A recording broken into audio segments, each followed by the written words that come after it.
එතකොට අද අපි කරන්න යන්නේ අපේ DBMS question set 21 එක. එතකොට මේකෙදිත් අපිට පාවිච්චි කරන්න තියෙන්නේ අපි question set 20 එකේදී පාවිච්චි කරපු සිනාරියෝ එකමයි. එතකොට අපිට මේකෙදී අදාළ queries ටිකක් හදාගන්න කියලා තියෙනවා මේ question set එකේදී.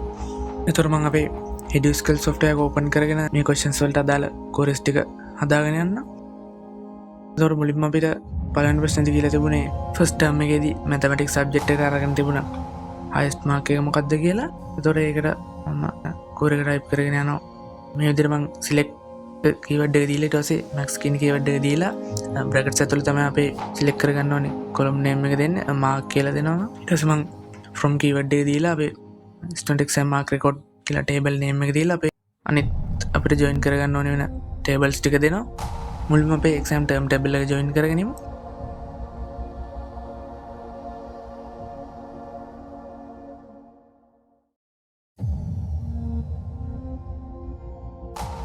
ඊට පස්සේ අපේ subject table එක join කරගමු මෙතන.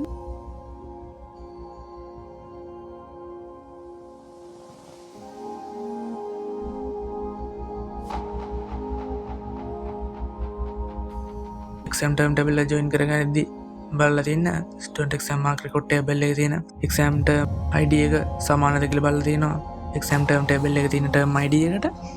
ඒ වගේම තමයි මම subject table එක join කරගන්නදී බලලා තියෙන්නේ student exam mark record table එකේ තියෙන subject id එක subject table එකේ තියෙන subject id එකට සමාන වෙනවද කියලා. ඊට පස්සේ අපිට condition එක විදිහට දෙන්න තියෙන්නේ term name එක first term සහ subject name එක mathematics කියලා. එතකොට ඔය විදිහට තමයි අපි board එක බලා ගන්න පුළුවන් ඉන්නේ. අපි මේක control බලුවොත් ඔයගලන්ට බලා ගන්න පුළුවන් max mark කියලා ඇවිල්ලා mark එක 90යි කියලා ඇවිල්ලා තියෙනවා. එතකොට ඕක තමයි අපිට first term එකේදී mathematics subject එකට හම්බෙලා තියෙන highest mark එක. ඊට පස්සේ අපිට දෙවෙනි question එකේදී කියලා තියෙන්නේ second term එකේදී science subject එකට ගන්න තියෙන highest mark එක මොකක්ද කියලා. එතකොට ඒකට අපිට මේ තියෙන query එකම update කරගන්න පුළුවන්. එතකොට අපිට මේකෙදි දෙන්න තියෙන්නේ මේ condition එකේ term name එක first term කියන එක second term විදිහට, ඊට පස්සේ අපේ subject name එක mathematics කියන එකට science කියන එකක් දෙන්න තියෙන්නේ.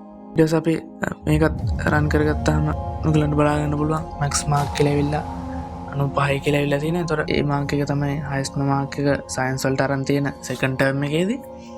ඊට පස්සේ අපිට ඊළඟ question එකේදී අහලා තියෙන්නේ second term එකේදී ඔක්කොම subjects වලින් වැඩිම අරන් තියෙන ලකුණ මොකක්ද කියලා. එතකොට අපිට මේකෙදි sub query වර්ගය පාවිච්චි කරන්න වෙනවා. එතකොට ඒකත් අපිට මේ අපි හදාගෙන තියෙන query එකම update කරගන්න පුළුවන්. එතකොට අපිට මේකෙදි කරන්න තියෙන්නේ මේ අපි join කරගෙන තියෙන subject table එක මෙතනින් අයින් කරගෙන ඊට පස්සේ අපි condition එකේදී අපි දීලා තියෙන subject name එක අයින් කරගන්නවා and එකත් එක්කම. එතකොට මේක තමයි අපිට මේ question එකේදී අදාළ අපිට හදාගන්න පුළුවන් වෙන query එක. එතකොට මේක අපි කරගත්තාම බලා ගන්න පුළුවන් අපිට ඇවිල්ලා තියෙනවා 98.5 කියලා. second term එකේදී ඔක්කොම subjects වලින් අරන් තියෙන වැඩිම ලකුණ. ඊට පස්සේ අපිට ඊළඟ question එකේදී කියලා තියෙන්නේ second term එකේදී වැඩිම marks අරන් තියෙන subject එක මොකක්ද කියලා. ඒතර අපිට මේකෙදී sub query පාවිච්චි කරන්න පුළුවන්. මේ අපි දැන් හදාගෙන තියෙන query එක අපිට මේ question එකේදී sub query එක විදිහට පාවිච්චි කරන්න පුළුවන්. අපේ mark එක අපි condition එක විදිහට බලනකොට මෙතන මුලින්ම අපේ query එක type කරගෙන යනවා.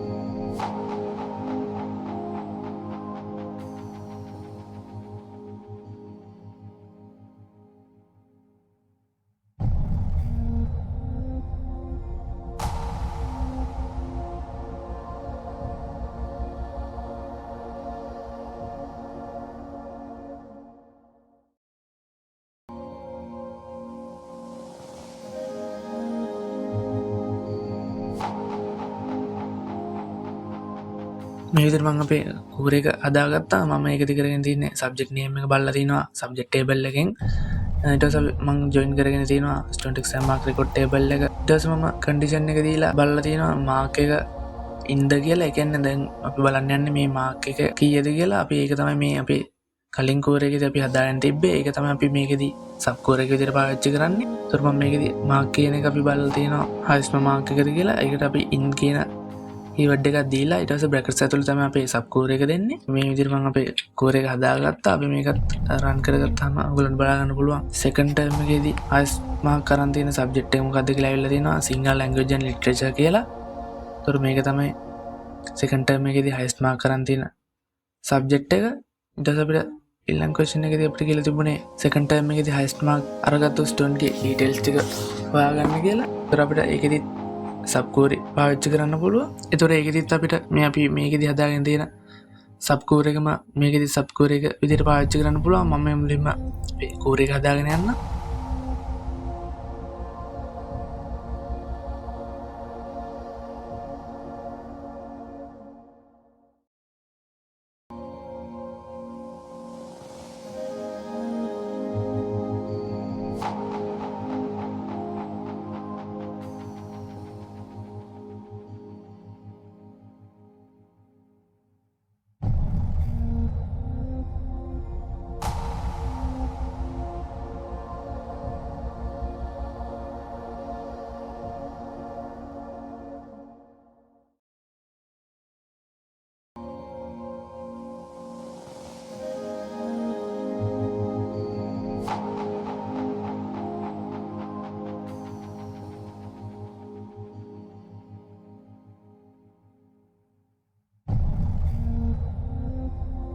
මේ විදිහට මම select all from එකක් දාලා අපේ student table එකේ තියෙන ඔක්කොම details ටික අරගෙන තියෙනවා. ඊට පස්සේ student exam record table එක join කරගෙන තියෙනවා.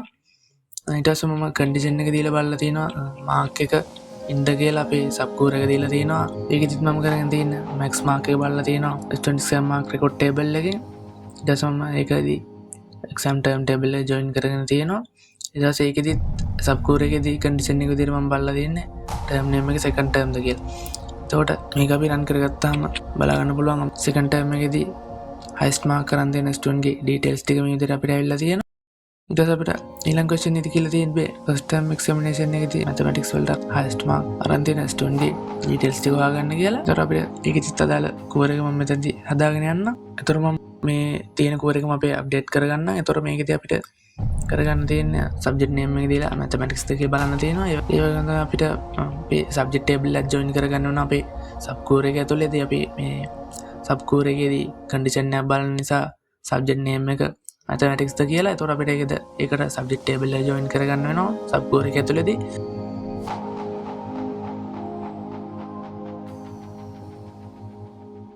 මම ඒකත් join කරගත්තා.